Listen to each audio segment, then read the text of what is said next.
Okay, I think we're going to get started. Good evening, all, and welcome to the 6th of 8 workshops in our Sustainable Landscape series.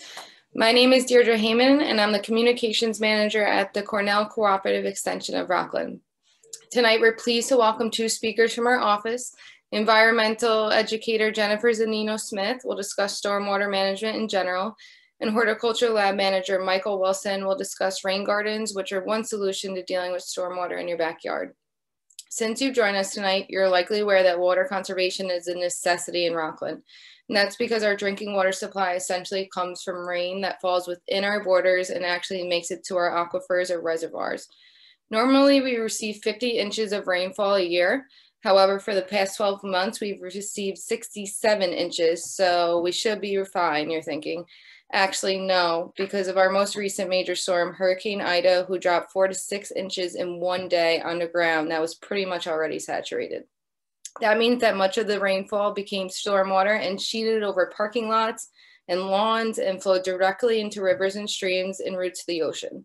So the bottom line is that it's still imperative that we conserve water, especially during the summer. The good news is that conserving water in Rockland is manageable, and we can do this. This is one of the few environmental problems where each of us can actually make a real and measurable difference. Water conservation is not difficult, not particularly painful, and it saves you money. Hence our series focus on outdoor water conservation. Just a few housekeeping rules. We are going to take Q&A, so if you do have questions, you can put them in the chat and I will read them. Hi, Mike. I'm glad you're here. I will read them to Mike and Jen as they go. And then at the end, there will be a survey that pops up on your browser, and we would really, really appreciate it if you would take the time to complete it.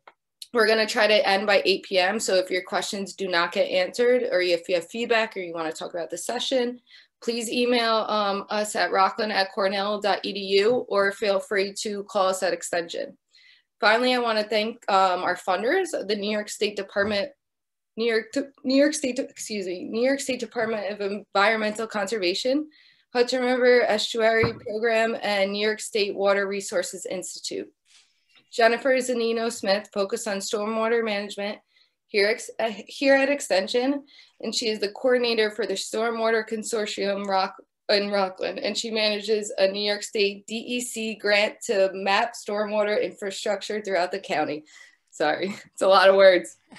Michael Wilson manages our horticulture lab and has a wealth of experience with plants and insects. Our horticulture lab handles inquiries for both pest problems and plant diseases, as well as gardening questions for your ornamental plantings and vegetable gardens. Okay, now that the introduction is done, I am gonna hand it over to Jen and she's gonna start her presentation. So Jen. Thank you, Deidre. Yeah. Thank you. Thank you everyone for joining. I'm Jen Zunino-Smith. I'm the environmental educator here at Cornell Cooperative Extension, Rockland County. So Suzanne asked me to join tonight's webinar and just give everyone an overview of stormwater and what it really is the issue with stormwater, because we do hear about it so much. It's a growing issue. She felt that the public may not be aware of all the issues that we have with stormwater. So first, you just wanted me to start out with the definition of stormwater. So what is stormwater? Stormwater is water that originates from precipitation events like rain or snowmelt, and it runs off the land instead of seeping into the ground, so it doesn't recharge. Stormwater runoff is typically routed to the nearest storm drain, which then flows untreated to the nearest stream. Untreated is a big word in stormwater. So all the sheet flow over the land is flowing, is capturing its pollutants from dog waste. For fertilizer, fertilizer is a big pollutant. It's a big problem across the nation. It's flowing anything from motor vehicles, gasoline, chemicals on the ground, litter, that's all flowing into the catch basin, out the storm drain, and into our nearest stream where we drink and recreate, and there's no treatment process there. So this here is a graphic of a stormwater outfall. This here is an actual photo I wanted to show you of a stormwater outfall. So an issue with stormwater, a very big one, is pollution to surface water. Pollutants carried by stormwater are quickly flushed to the storm drains during a rain event, then to the nearest waterways where we drink, fish, and recreate, out the conveyance pipe right here. The EPA has declared that our nation's waters are becoming increasingly impaired due to stormwater. Again, fertilizer is a big issue with that. Fertilizer, even sediment right here, sediment and fertilizer are very nutrient rich, and nutrient pollution is becoming a huge problem across the nation, because when you throw excess nutrients into our catch basins and then out into our streams, what's going to happen is the algae in our waterways are going to gobble up those excess nutrients and they're going to bloom. So now we're having algae blooms and harmful algae blooms that are becoming an increasing issue across the nation, increasing and growing issue across the nation. So there's a lot of issues going on with stormwater runoff. So I wanted to show you a picture of the difference between a storm sewer versus a sanitary sewer. So we've been looking at a storm sewer. This is your storm sewer right here. Now, a sanitary sewer is this line right here in the street. It's awful close to the storm sewer line, but the sanitary sewer takes waste from all the interior drains that require treatment within a home or a building, like from a toilet, shower, laundry, or sinks, and then that flows to the sanitary line, and then that would then flow to a wastewater treatment plant or to a private septic tank for treatment. But the storm sewer discharges to the local waterway. So big problem with stormwater is that you can't imagine how many of these sanitary sewer lines are accidentally connected into our storm sewer lines. And then they're discharging out to the nearest surface water body. And I'm going to show you some pictures of that. This right here is sewage. I've seen it many times. This is when sewage is, you have an improper connection of sewage into the storm drain, and it's discharging into the nearest waterway. This right here is oil, because once upon a time in garages and depots, bus depots and whatnot, we used to where we put our large oil tanks, we used to have floor drains on the floor. And whenever there was a spill, we'd wash our vehicles, we'd do whatever, we would just wash the problem down the storm drains and wash it away down the river. Since 2003, the storm drains, the drains on the floors have been required to be plugged off, but not everybody has gotten the message. So there was a spill, an oil tank had breached, and when the oil went down the storm drain out the nearest river, and then you have a high severity of oil film. So we don't do that. We plug up all the industrial storm drains now that are in those highway garages. So we also have paint, we also have soap, we have any kind of interior drain that's either could be illicitly connected into that storm drain instead of going into that sanitary sewer line. So we also have illicit dumping or discharging. Wash water is a big one, likely maybe from restaurants. They could go out there and wash their mats. They could wash grease water down, just sort of send that down to the storm drain. Again, they might think that it takes their problem away. It definitely doesn't. You put oil in the storm drain, it's just going to come out to our nearest surface water. So a second big issue with stormwater is we're getting less recharge to groundwater. And this is a big, this is a nice graphic when we talk about what's happening, not just in Rockland County, but especially like in America now with green infrastructure and stormwater. So on this left side, we have our natural environment. We have pre-development, and pre-development conditions, we typically get 25% deep infiltration when it rains, or deep infiltration in the natural environment. We have a nice green filter. So when it rains, any kind of pollutants on the surface are filtered out as the rain slowly sinks into the ground. But when we put in an urban environment, we only get about 5% deep infiltration, and about 55% runs off down into the streams and then down into the oceans. So we have what's called this gray funnel. And you think of maybe like the Palisades Mall as one big, large parking lot. That's sort of like more or less like a gray funnel sort of type condition. So you get a lot of pollution at once, all sort of running off all together. But now we're incorporating green infrastructure.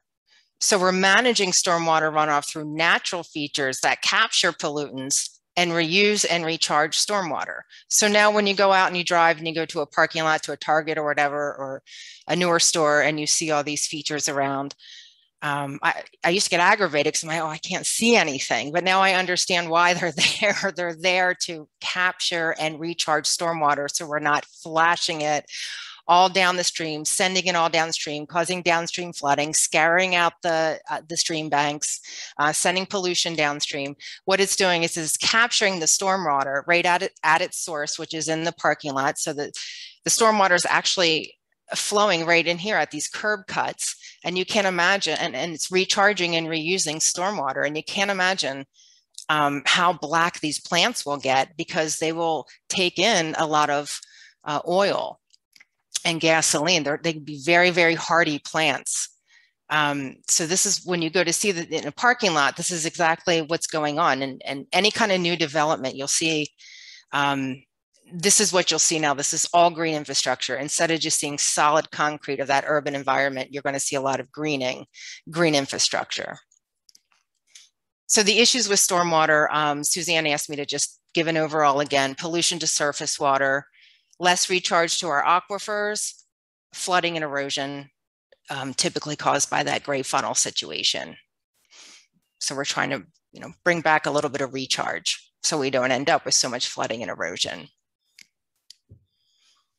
So the purpose of tonight's presentation is stormwater for the homeowner. So we wanted to reach out a little bit and let you know how you can keep stormwater on your lawn, or some issues that regarding your lawn and stormwater runoff. So I wanted to show you some examples. This is actually my house. And when we first moved in, we had, our lawn was actually really, really sparse. So we had a lot of sediment runoff and muddy areas. We had a very thin turf. So it was very sparse and it would die out. We were getting much less water infiltration. The grass was mowed too low, which stressed it out in the summer and promoted invasive weeds such as crabgrass and clover, which do not hold stormwater like a thick turf canopy will. And our edgings were poor, and runoff was going over the edge of the lawn, which can actually be pretty common. So we're getting sediment running off into the catch basin, into the waterway. And again, sediment is a big stormwater pollutant because it's going to contribute to algae and harmful algae blooms. So we have this very thin, sparse turf that was dying, becoming stressed and dying. So I will say my husband is a turf whiz. He's actually sitting in on this tonight, but this is a difference between 1 year of putting in turf. This is a difference between a thin, sparse lawn and a nice thick turf. So now we have this nice thick yard. It's maintained and mowed at 3 to 4 inches, and it holds stormwater by allowing the root systems of healthy turf to absorb runoff. So we actually did on our previous sustainable landscape webinar, Frank Rossi did a great presentation on turf, and Brian Essenauer had touched base on turf as well. So if you're interested in learning more about how to make your lawn go from here to here, you can check out Frank Rossi's presentation. He's great. He's got other CCE resources as well, easy to reach out to, and you can check that out at our Sustainable Landscapes link right here. So if you're not the turf whiz, no worries. There's other things that you can do as well. We put in some edgings. So edgings were added as bird, bee, and butterfly gardens. We use 3 to 4 inches of mulch in the edge gardens to prevent stormwater runoff as well as weed growth. And pollinator plants were added. We had a diversity of plants, native grasses, and my husband even added some annuals. So I just wanted to point out, this is year 1 and this is year 2. So they really just bloom up after 1 year. So imagine the difference in like what they're taking in for stormwater year 1 and year 2. Same thing, this picture above, this is year 1 and this is year 2. So it's a nice big difference after 1 year. So we wanted to touch base on rain barrels. Fun fact is 1 inch of rain on a 1,000 square foot rooftop equals 600 gallons of rain. And so I had a rain barrel like this. I actually had it, you walk out the door, I had it on each side of the house, and it looked exactly like this. And it was connected exactly this way. So we had it, it rained. And like 20 minutes later, I ran outside. I was really excited to see like the rain inside the barrels. It was just gushing over. I couldn't believe it. I was like, oh, I can't believe it. I can't believe it. That's not even enough to hold this 20 minutes of rain. So you can't imagine how much rain comes off your rooftop until you've seen it. It is so much rain. So if you're going to do rain barrels, it is a great way to harvest rain, but I would really suggest this really comes down to not a lot. I would probably suggest something like this. The thing is, they do fill up fast. So you want to always kind of consider some kind of overflow. So you can use this multi-barrel system. You can attach a hose to the spigot to water your grass and garden, and you can elevate the barrels to put a bucket underneath it. You can also put a little planter on top. So there's a lot of options with rain barrels, but just remember that they fill up fast. A lot of rain is going to come off your rooftop. And we just wanted to let you know, if you're a Suez residential customer, you can get a $25 rain barrel. That's because you can come into CCE. You can buy a rain barrel here for $75. You can then submit a rebate form to Suez and then get a $50 reimbursement. And it's good for 1 rain barrel per account. You have to be for a Suez residential customer. So sort of just winding down the rest of my slides, we just wanted to make residents aware. I've mentioned fertilizer a few times, just how serious the issue is with fertilizer. Most soils in New York State have adequate phosphorus.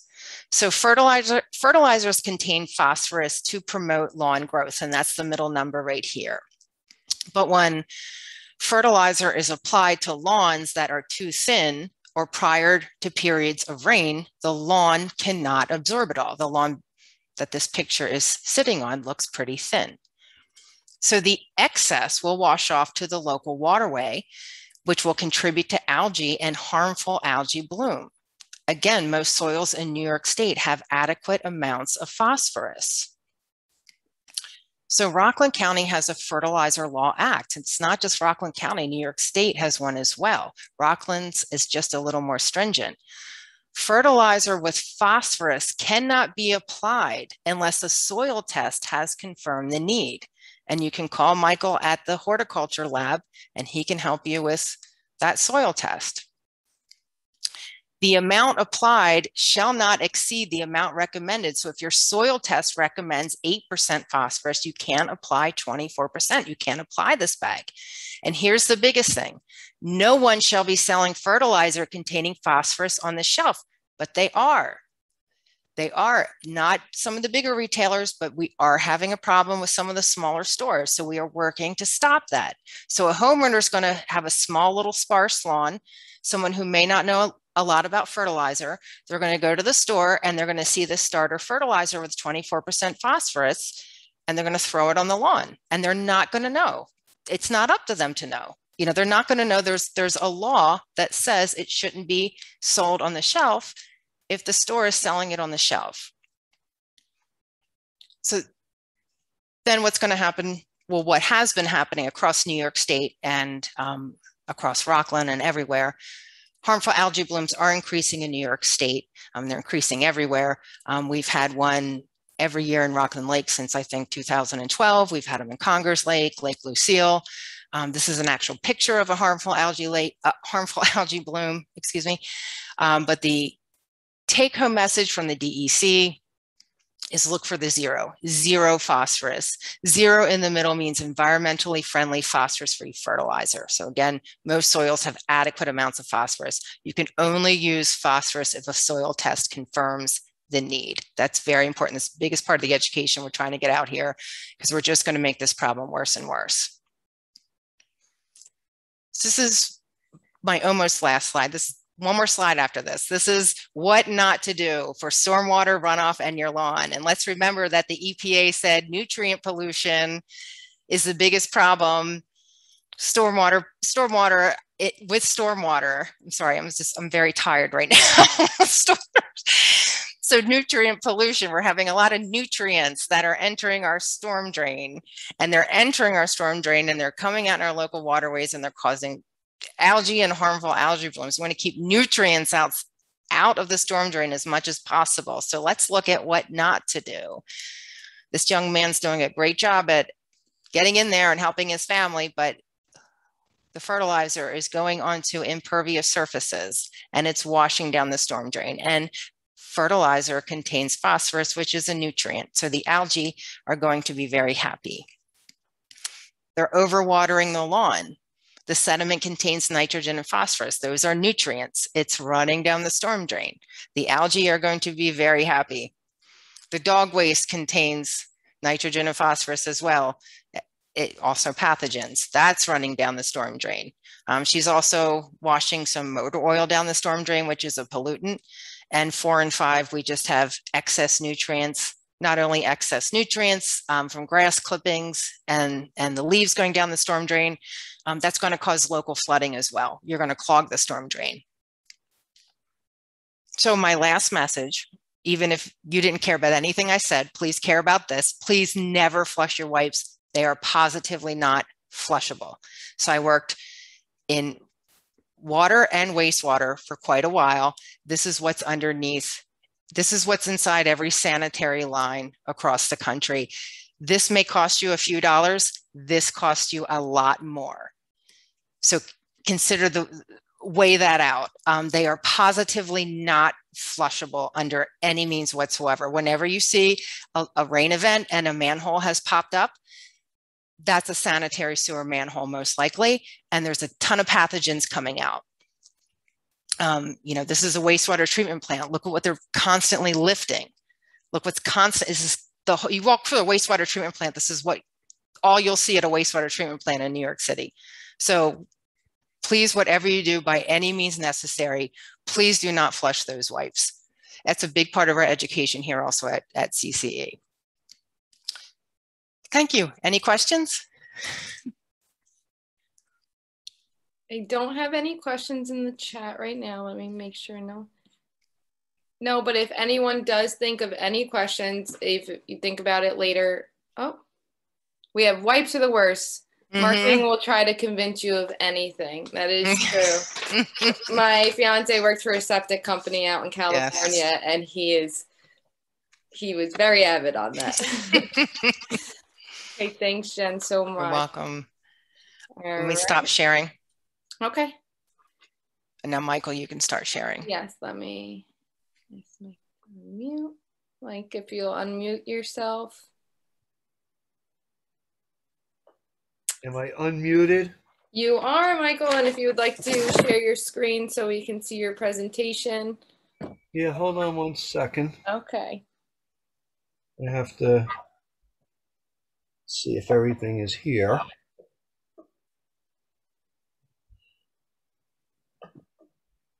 So far, so good. Okay. You can see my screen now? I do not. Okay, yes, we can. Okay. Okay, everybody, this is Michael Wilson, our Hort Lab manager, and he's gonna present rain gardens and stormwater in your backyard. So take it away, Mike. All right, hold on, I'm waiting for, there we go. That looks better, right? Yes. Good.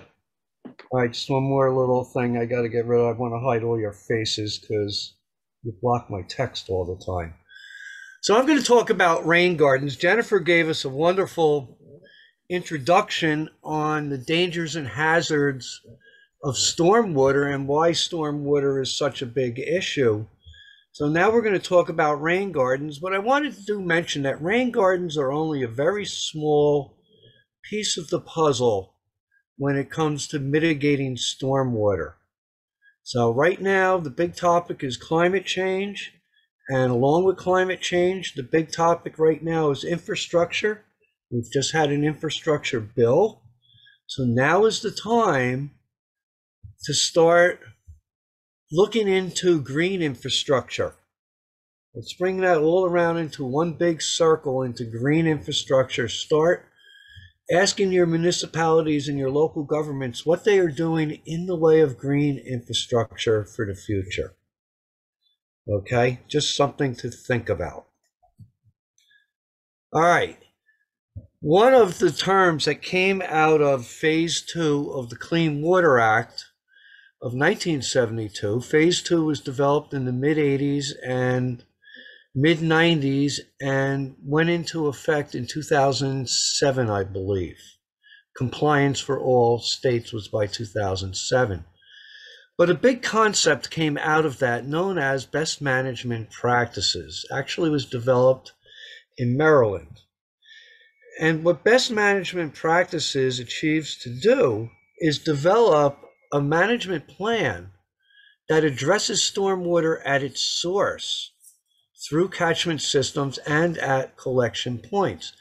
Now, the source of a lot of stormwater is the household, is the suburban yard and urban yard. Now, BMP also makes use of biofiltration in retention ponds, detention basins, and with vegetation swales. What BMP is trying to do is clean that water before it goes into our local waterways. One of the things we can do is put more of an emphasis on detention basins right up front and forward of those waterways to clean it, because not everybody is going to have a rain garden in their yard. That's the reality.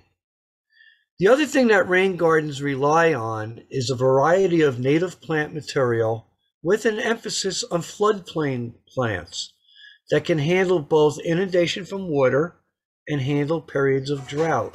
So all of those plants that naturally grow along the side of rivers and streams are really the perfect plants to utilize in a rain garden. So what is a rain garden? Well, a rain garden in many ways is a miniature biofiltered detention basin that controls stormwater. It holds it in your yard before it gets released out into the street. It's a man-made or created wetland.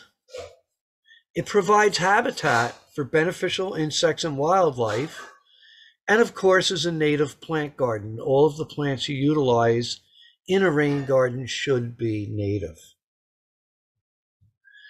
And it seeks to achieve several goals. The first one is known as decreasing peak flows, trying to achieve 0% runoff from a suburban yard. But again, if every yard does not have a rain garden, we need to do more. It prevents suspended solids from leaving the site, right? It holds back any soils that are disturbed. You know, when it rains, if whatever you apply to your lawn, when it rains, it gets picked up by that rainfall and carried out into the street. If that sheet flow is directed towards a rain garden, it's now held in the rain garden, and those suspended solids get an opportunity to settle. A rain garden also increases groundwater infiltration. All depends upon the perk that you have, and you should do a perk test before you start building a rain garden.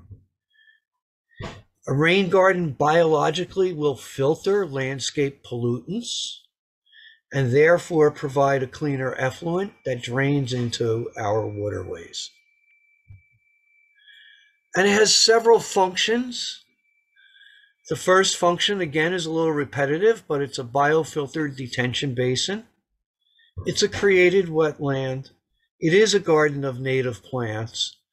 And that gives you the opportunity to grow underutilized native plants that you normally would not grow, like Cornus altinifolia.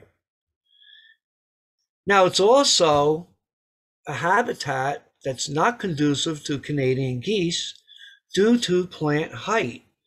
Now, if you have a small suburban yard or urban yard, that's not so much an issue. If you have a larger yard and you get a lot of geese coming in your yard, or occasionally have goose problems, a meadow of higher plants, taller plants, will resolve that problem. And because of that, your larger rain gardens are not conducive to Canadian geese. Canadian geese will not fly into a spot they feel they cannot fly out of. And they need to get a good run of about 20 feet. Almost like a little miniature plane. They need a runway to take off. All right, a rain garden also provides habitat for beneficial insects. It gives all those beneficial insects a place to live.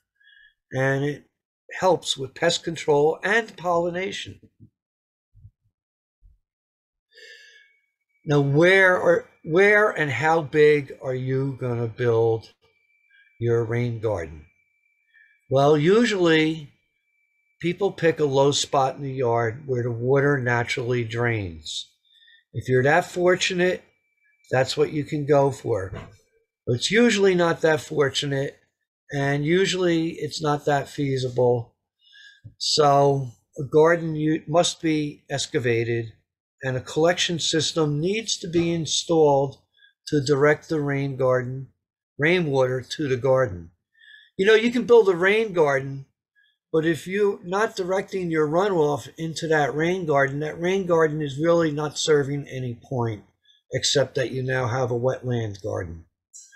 All right, so if you're going to use it in terms of stormwater management, you need to make sure that all your runoff from your roof, all your runoff from your patios, from your driveways, goes into that garden and gets filtered before it's released out into the environment. Now, the size is dependent upon the area that's draining into the garden from those impervious surfaces. And the way you can figure all of that out is to consult a rain garden manual for the proper calculations for the surface water that's going to run off, and that will determine the size of your rain garden.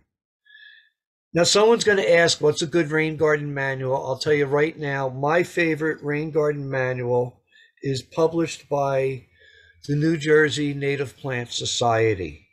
It's available as a PDF online.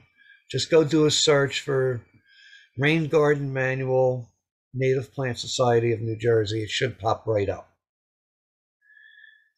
Now, when you're building your rain garden, I would plan on building it bigger than you're visioning, because I'm saying here that you need to plan on climate change, and we need to build for the 100-year flood, which is becoming common. The 100-year flood is almost occurring every month lately. So do plan on building that garden bigger than you think you need. And in gardens in general, no matter what kind of garden you build, usually once you finish building it, you look at it and you say, gee, I wish I made it a little bit bigger. So keep that in mind. Mike, we have a question. Go ahead. What's more effective for stormwater, a native plant garden or planting a native tree? A native plant garden. Okay. Because you've got many more plants to take up, you've got diversity, and you would have a greater filtering effect than just one solitary tree. Perfect, thank you. Oh, you're welcome. And if anybody else has questions while I'm talking and the slide is up, feel free to disturb me. We do. We have a question actually about fertilizer. Go ahead. Is there nitrogen in lawn fertilizer, and do you recommend that people stop using lawn fertilizer entirely? So I had answered yes, nitrogen is the first number. I don't recommend that they stop using it, just use it correctly. We can ask Mike, as he's the expert on fertilizer. You can use it correctly. You can reduce the amount of fertilizer you're using. It's an aesthetic issue. Some people, if you can learn to live with the not so perfect lawn, you can use less fertilizer, which is what I recommend. I think the Great American Lawn, the perfect lawn, is really overrated. My lawn here is horrible, yet in the spring I have lots of little violets and stuff that flower, so in many ways it's very pretty in the spring. The other thing is Cornell used to recommend fertilizing 3 times a year. And now in the past few years, we've only been recommending twice a year. We no longer recommend that late season fertilization, which would be about now, because your lawn's going dormant. We recommend fertilizing end of May and end of September, no later than the end of September. Okay? All right. Now you're going to build your rain garden. Say you have a slope, and here we're going to show you a diagram on a 5% slope. Basically, it's just the old method of cut and fill. You're going to take away some soil from the uphill side, place it on your downhill side, and make a miniature berm or a miniature dam. Right? Now they're showing the excavation here as 10 feet by 6 inches. I feel 6 inches is not deep enough for a rain garden. You start thinking about the 100-year floods we've been having. I would go for a minimum of 12 to 24 inches. In fact, 24 inches being preferable. Again, it all depends on how wide that garden is, what the width is on that garden. And as I said earlier, I would make it larger than smaller. So you're going to excavate an area and just simply dig out an area. Now, what this picture doesn't show is a pipe of where water can come in and where water can come out. But I'll show you that on another slide. It's very important you have a point where water comes in, known as an effluent or influent, and then a point where it goes out, which is known as your effluent. Here's a cross-section of a typical stormwater management detention pond. Very similar to a rain garden, just larger. But what I want to point out here is whether it's a rain garden, unless it's an extremely shallow rain garden, but all rain gardens and detention systems have 3 different zones of soil moisture levels. And right on the top is what is known as a xeric zone. Now, this is very important. You do not want to grow a wetland species in that xeric zone. And here in this picture, they're showing a Pinus strobus. That's a white pine. Wants to grow a little bit on the dry side. Now, on the very bottom, where you look down where it says pilot channel, and you see hibiscus and scirpus and wetland grasses, that's a hydric zone. It's moist most of the time. So in that area is where you really want to plant your wetland wildflowers and your wetland species. In the middle is called a Messick Zone. So it's very easy to remember that middle zone with that Messick, with the M in there. And that's where you put plants that could go either way. They don't mind wet feet for a couple of days until it drains out. So those are the typical zones that you will have, planting zones in a rain garden. Just remember, they're not all wetland species. Now you can go online, as I mentioned, there's many different rain garden manuals. You can get many different plant lists and suggestions and many different designs. This just happens to be one of them. And this is another one of them. I don't have the key that goes with those letters. Those letters A, B, C, D are all plant material. But there's no key to go with this particular picture here. But you can see where it shows the bottom of the rain garden, the slope, the Messick zone, and the top. And if you look on your lower right-hand corner, you see where the runoff goes in, your influent. And if you go to the left-hand upper corner, you see your outflow, and that's your effluent. Okay, Mike, we have a question in the chat. Go ahead. It says, I don't fertilize my lawn. I only mow it. I try to mow it more with a real mower than a gas mower. I'm slowly replacing parts of my lawn with a raised bed native plant garden. It sounds like I should be fertilizing my lawn as well, question mark. So they're asking if they should be putting fertilizer on their lawn. It all depends upon how well your lawn is doing and how satisfied you are with how well your lawn is doing. Again, I never fertilize my lawn. I think we fertilized it once 24 years ago when we put it in. So I don't have a very good, perfect aesthetic lawn. So it's a personal choice. If you feel your lawn is not performing, then maybe a little fertilization will help. You're also welcome to bring a sample into the lab. I always tell people, if you're going to bring in a turf sample, cut me a 12-inch by 12-inch piece, about 6 inches deep. Make it look like a nice piece of lasagna. And bring that in and I can evaluate your lawn for you. And we can give you a fertilization recommendation at that point if need be. All right, call our lab next week or the week after if you want. Okay, any more questions? Nope, that's it for now. Thanks, Mike. Okay, very good. Let's move on. This is just another rain garden design just to show you how the rain garden is designed in relationship to the house. Where they show their runoff pipes and things like that going into that individual rain garden. Now, when you're planting, no matter what the garden is, it always makes sense to do a little bit of research on the plants, find out how big they're going to get, how far they're going to spread. You don't want to put a small plant next to a big plant that's going to overtake it. Then your plant will get eaten up. You'll never notice it. And then you also want to lay the plants out in the garden before you plant them. They may look fine on paper. It may look perfect on paper. But once you lay those plants out, you may say, I really don't like that next to this, so maybe I'll switch this.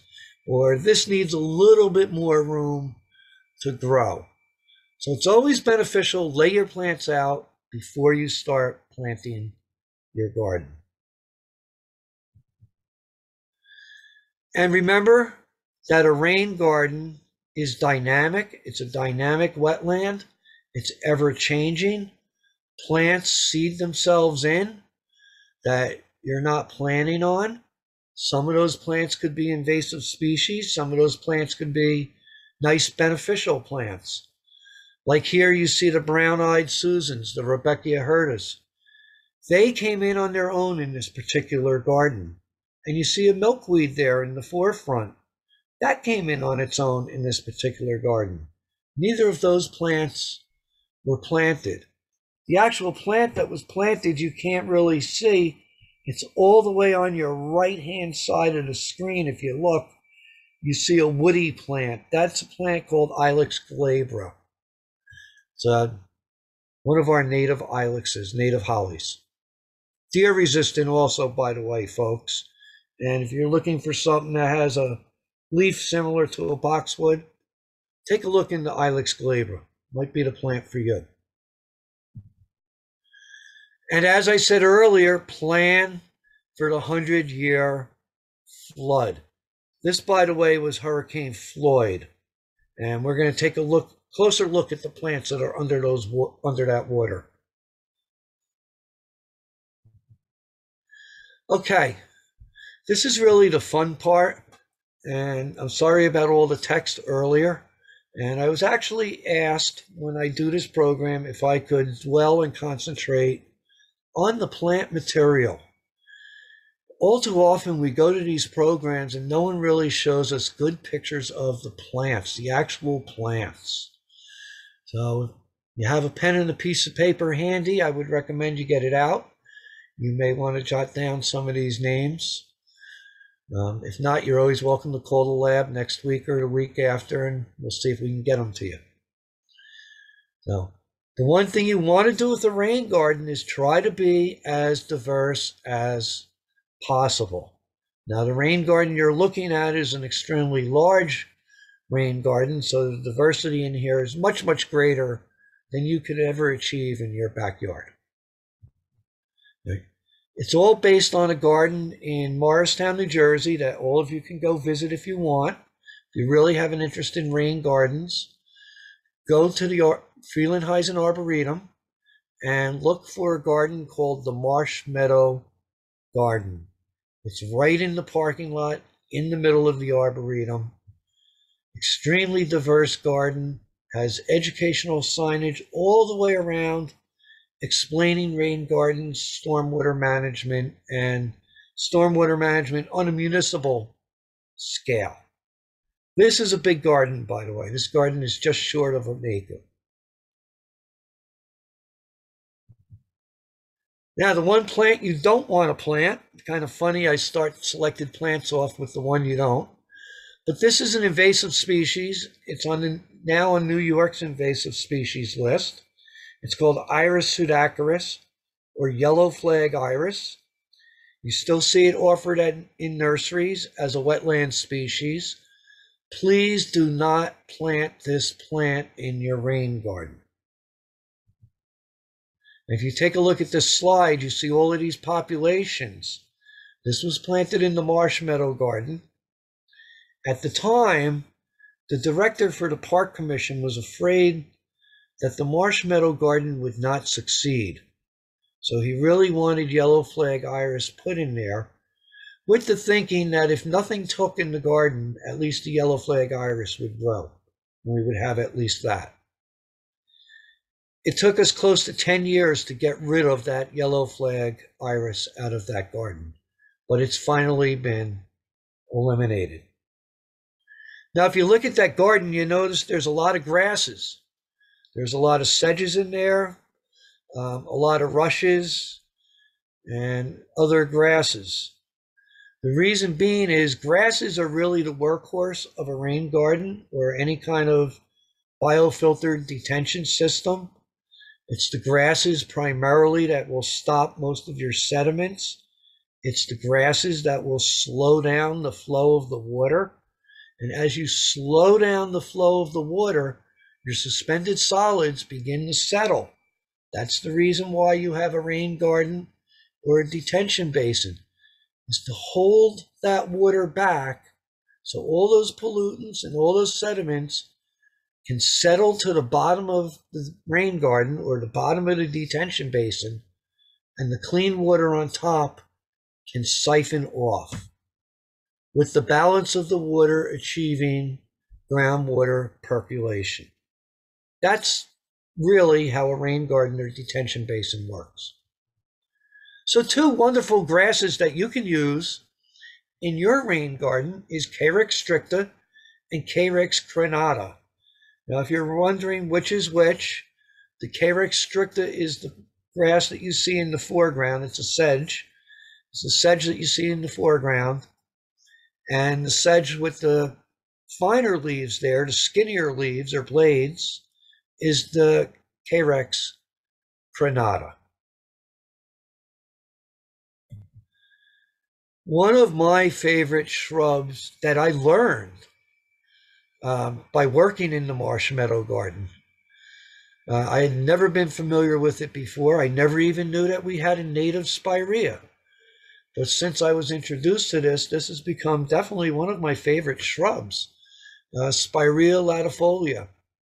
I ended up using this shrub even in cases outside of a rain garden. I used it as a foundation plant on a McMansion in Morristown, and the owner loved it.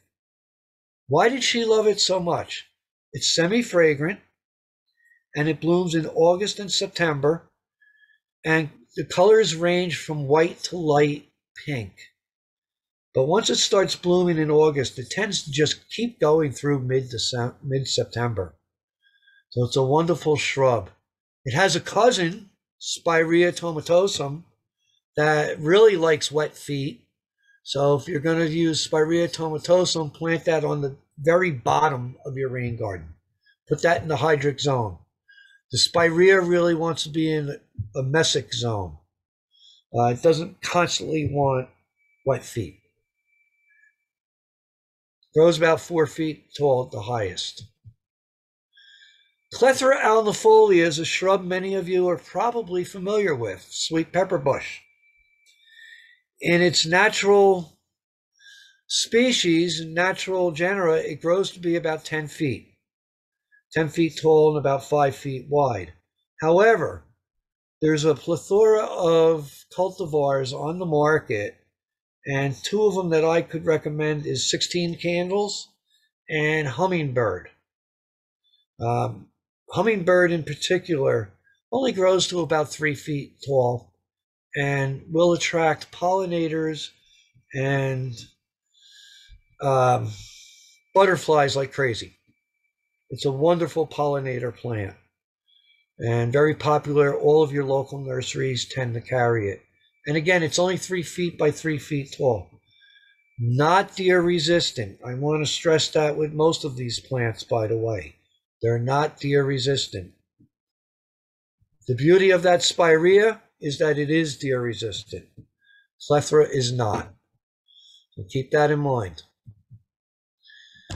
Solidago canadensis, goldenrod. Goldenrod was a plant that came in on its own. It just naturally seeded itself in that marsh meadow garden. However, you can buy a solidago, and there was one that was very popular years ago called Fireworks. And I believe it's probably still on the market, and it's probably carried by your local nursery. So I would definitely give solidago a try, goldenrod a try. It's not going to make you sneeze in the fall, by the way. Goldenrod gets a bad rap with that. Okay, it's not goldenrod, it's artemisia that makes you sneeze in the fall. Right? Goldenrod is insect pollinated. There's no way that pollen can get out into the airwaves. Aronia arbutifolia, wonderful shrub to about 5 feet. Beautiful white flowers, mid-spring flowering. Gives you tons of these red berries. And here you can see the berries are just starting to turn red. As soon as they do turn red, birds come in and strip this plant of berries. It's wonderful late summer, early fall bird food. All your avian species love it. Iris Versacolor. This is our native wetland iris. This iris will grow in up to 1 foot of water. So it can be in the water as an actual aquatic plant. But quite often you usually find it on the side of streams where it gets that springtime flooding, inundation of water, and then dries off as the summer continues. But definitely a plant I would look into. It's a short grower. It's only about 1 foot tall. So don't put it next to anything that might be overly aggressive like Joe Pye weed or something. Asclepias incarnata, our swamp milkweed, pink flowering milkweed, has all the same benefits as milkweed. Will still attract monarch butterflies just as much as milkweed will. Still gets milkweed bugs on it. Has its own little miniature ecosystem evolving right around it. Wants to have wet feet. This is a plant that you would want to put on the bottom of your rain garden where you know it's going to get more moisture than not. And again, grows about 2 feet, 3 feet tall. Wonderful plant. And someone told me today that it was fragrant too. Vernonia, right? New York ironweed. This is a big plant. This grows up to 5 feet tall, all right? Not 5 feet wide, but 5 feet tall, and generally a couple feet wide. It's a large plant. So something you want to think twice about in the homeowner rain garden. If you have a larger rain garden, you certainly can pull this off. But if you have a small rain garden, you may want to rethink this plant. But again, if you do have a larger garden, I highly recommend it. Wonderful color on that plant. There's not many shade-loving plants for the rain garden. There's a few. Clethra will take some shade. And so will this Osmunda regalis, the royal fern. This will take some shade and will take some water. It actually will grow in 6 inches of water or grow constantly inundated in water or semi-submerged. So if you do have a shady spot, you may want to consider using Osmunda. But again, there's not that many plants that will tolerate shade, especially in terms of perennials with wetland species. Mike, I just want to update you on our time. We're at 7:55. So we were hoping to wrap up at 8 and answer a few questions at the end. So I just want to update you on the time. I will go faster. We're probably halfway through the plants here. Not a problem. We'll zip right on through then. Our next plant is Minorita Fistulosa. It's a little bit different than the bee balm that you're used to, but it does tolerate wet feet and equally as good a pollinator. Cephalanthus. This is a plant that grows about 10 feet tall and again does grow in water. It will grow in a couple feet of water and tolerate the floodplain type of conditions. Hibiscus Polestress. How can you not like this plant? It's native. It will grow on the dry side, loves wet feet, and is extremely tropical looking and reseeds like crazy. In fact, you may even want to collect the seeds. Lobelia Cardinalis, brown-eyed Susans. We talked about those earlier. These came in on their own. And Eupatorium purpureum. This is another big plant, folks, grows to about 6 feet. Unless you have the larger rain garden, rethink this plant. And Lobelia Cardinalis, our red cardinal flower. Loves full sun, will take some shade, although I think it does better on the sunny side with moisture than it does on the shady side. But it will take some shade. And then we have Typolatifolia. Another one you want to rethink in the personal home garden. I put it in here for several different reasons, though. One is, and the main reason I want to mention is this plant will remove heavy metal and lead from waterways. So on a municipal scale, I think this is the plant to use. It does tend to form monocultures, but on a municipal level, again, it makes it easier for municipal guys to maintain when they're weeding. And Ilex verticillata, our winterberry holly, deciduous holly, just starting to berry up right now this time of year. There's a beautiful one on Route 202 that I passed, just as you get into Suffern on your right-hand side going towards town. Take a look for it this winter. And I have 2 closing slides, and all I want to say is we can put all our designs we want on paper. We can think about all of our plants and all of our color combinations. But nature always seems to do us one better. This New York ironweed and this solidago both seeded in on their own. They were not planted. They just came on its own through nature, side by side, and has given us a wonderful color combination, as much as this is another natural color combination that came in the rain garden. Okay, I'm finished. Is anybody there? Yes. Is anybody there? Don't worry, we didn't leave you. I don't know. My students always clam up at that point and freak me out. They love to scare me. At the end, yeah. All right, let me stop sharing and we'll go through questions. Okay. All right. You're there. I'm here.